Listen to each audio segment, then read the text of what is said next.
Good afternoon, everyone. This is Tony from Homestead Skills. So, with the weather being absolutely glorious today, I thought definitely I want to get out and about. So I did get out, ran a few chores, and cleaned up the rest of my car. I still was driving around with a rake and a fork in my car for my garden, and a few other garden implements and tools. And I decided that garden season was over for me. Like, there's no fall planting in here in my little garden. Perhaps you can, but I decided to cover the whole thing with ground cover cloth, and hopefully to keep the weeds down next spring and summer.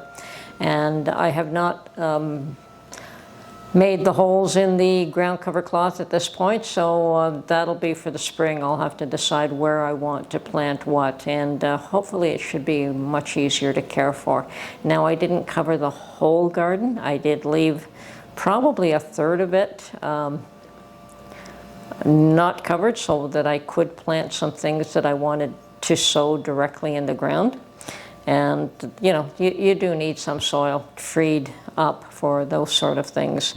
You know, there's some things you just put the seed directly in the ground. You do not, you know, start the seed. Like beans, I never start beans. They're big enough, they're strong enough, you put them in the ground and they grow. So I definitely left some soil for those, and hopefully this year I should be able to get a good bean crop. I haven't got one for a couple of years now because of the rabbits. We'll take care of those little critters next year. We'll at least cover the beans until they're large enough that the rabbits won't not bother them. We'll see what happens there. So, yes, cleaned out my car, went and did a little bit of shopping, and yeah, we still have to continue to prepare, and it's going to be a cold winter. It's going to be a tough winter. We have absolutely glorious weather out here today, but they are talking about how, you know, the government is talking about how to prepare for winter this year, what equipment that they're going to have. And of course, because of the amount of snow that we do get most years, last year we were absolutely fortunate that we got very, very little. But most years we get so much that you have to be ready with the snow plows and the salt and everything else that they use to clear the roads to prevent as many accidents as possible, because there's many people on the road going back and forth to work who need to be able to use the transportation routes. So yeah, they're talking about that now, getting it all ready. Not a bad thing. Better to prepare early than not at all. So, but in my case, I don't really worry about that too much anymore, finally. Fortunately, I do not have to go out on a daily basis. So if we have a bad snowfall, I will just hunker down unless there's some emergency that I have to go out. And if there is, I'll try to get Mark to do the driving, because he isn't bothered by any of it. So, but myself, I'm not comfortable driving in snowstorms. So anyway, that's it's a quiet, beautiful day, beautiful autumn day. The leaves are all falling. The sun is, the temperature is in the 70s, 75, something like that. Tomorrow is going to be another gorgeous, gorgeous day. So after that, it'll probably cool down again. This is surprisingly warm for this time of year.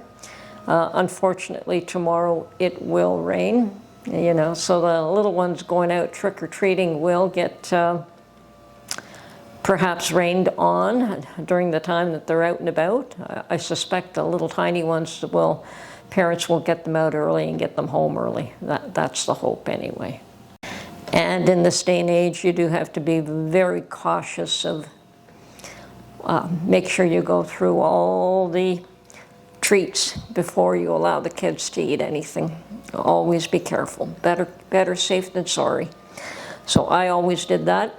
So my next big project is to make a whole bunch of gnocchi and freeze it, and perhaps freeze dry it. The thing with gnocchi, though, it is a very quick meal to prepare the way we make it. I mean, we just boil it, and any fresh pasta takes a few minutes. It does not take 15 minutes to cook. It takes 3 minutes, 4 minutes before it's ready. So, and that's because it's fresh pasta, it's not dried hard. So I don't know that trying to make that into a meal that you can prepare quickly is of any real benefit, because I do prepare it very quickly. It cooks fast. We just drain it, put a little bit of butter, and sprinkle Parmesan cheese, and that's the meal. And Mark likes to have slice up some cured Italian sausages, you know, just into little chunks, and eat that beside it. So that's a ready-made meal. I'm not too fussy on the sausages. I grew up on that stuff, and I really don't care, but he seems to really enjoy them. And my mother used to make a batch up just for him. She liked him. She thought he was a really nice boy. And of course, his mom liked me, so it all worked out. Neither one of us had mother-in-law problems, thank God. And I try to make sure that I don't give my children any mother-in-law issues or mother issues. They're grown up, they can make their own decisions now, so I just try to support, love them, and stay out of their way. Let them live their lives, so. Okay, those of you on election watch, well, you don't have much longer to go, and best of luck to you all. Hope you get the government you hope for, and that things go well without any violence. I mean, I'm hearing of little hiccups here and there, like, you know, there are lawsuits on the go, and it doesn't seem like anything drastic or very large, but there are little issues here and there. Drop boxes being burnt. I mean, that's a new one. Never seen that one before, but yes, a few drop boxes have been set fire to. But I guess when you've got people inflamed and excited, and yeah, it's you're going to have some issues. Hopefully it just doesn't turn violent, and that whatever the result, it is accepted, and perhaps with a little bit of angst, but hopefully people can get past all that and move on and try to come together as a country again, because America can accomplish a tremendous amount when they pull together. So let's hope that they're able to do that. In Canada, we are having our own political issues at this point. I mean, I've not been that terribly interested in it recently, but it's starting to ramp up here. About a week ago, they tried to, well, they, meaning the Trudeau's own people, I think 24 of them, tried to oust him, and that didn't succeed.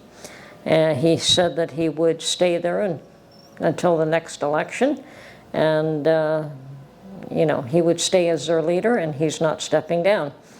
And apparently this week there is another attempt to try to get him to step down. And apparently those that are trying to do it this time really don't have any authority to do anything, so this one will fail too. So I don't know why they're bothering, except to try and position themselves for, I mean, that's always the case. People try to position themselves away from or towards whoever they think is going to be in power. So I suspect that these are ones that are trying to distance themselves from him at this point. And whether or not he can overcome all these attempts to oust him, I'm sure he will. It's not the first time he's had to face that. But there will be an election in 2025, so that should be when it is determined who is in power here in Canada next year. So that should be interesting. While yours in the U.S. should hopefully quiet down by that time, ours will be just ramping up, but that's okay too. And I think Mark has always gotten a little bit more involved with Canadian politics, and he's a little bit tired of it too. I mean, he's always been more than willing to go out and help do all kinds of things, scrutineer, put up signs, knock on doors, you know, he's done it all. So, okay, so other than that, it's been a slow, quiet day for me. It is absolutely beautiful. I really shouldn't be indoors. I think I'm gonna post this video and go out for a nice long walk. Anyway, this is Tony from Her Homestead Skills. Hope everyone's doing well. Don't forget to stock up as much as you can. Lord knows what the future will bring. Talk to you soon.